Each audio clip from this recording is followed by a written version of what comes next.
ശബരിമല സ്വർണ്ണക്കവർച്ചയിൽ നിർണായക കണ്ടെത്തലുമായി വിജിലൻസ്. സ്വർണം ചെമ്പാക്കിയത് പോറ്റിയുടെ സുഹൃത്തായ നാഗേഷ് എന്ന നിഗമനം. സ്വർണ്ണപ്പാളി ഹൈദരാബാദിലെ നാഗേഷിന്റെ സ്ഥാപനത്തിൽ സൂക്ഷിച്ചത് 39 ദിവസമാണ്. സ്മാർട്ട് ക്രിയേഷൻസിൽ എത്തിച്ചത് ഡ്യൂപ്ലിക്കേറ്റ് പാളിയെന്നും വിജിലൻസിന്റെ കണ്ടെത്തൽ. നാഗേഷിന്റെ സ്ഥാപനമായ മന്ത്രിയും സ്മാർട്ട് ക്രിയേഷൻസും തമ്മിൽ ബന്ധമുണ്ട് എന്നാണ് വിജിലൻസിന്റെ സംശയം. സ്വർണ്ണക്കവർച്ചയിൽ നിർണായകമായ കണ്ടെത്തലാണ് ഉണ്ടായിരിക്കുന്നത്.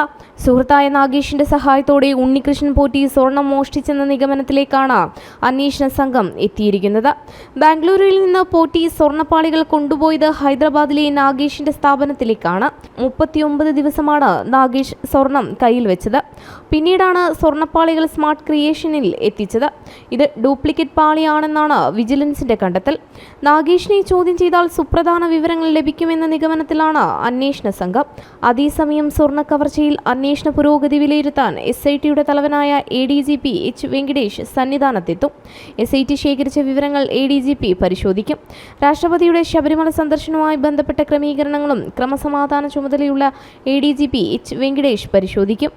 ജനം, തിരുവനന്തപുരം.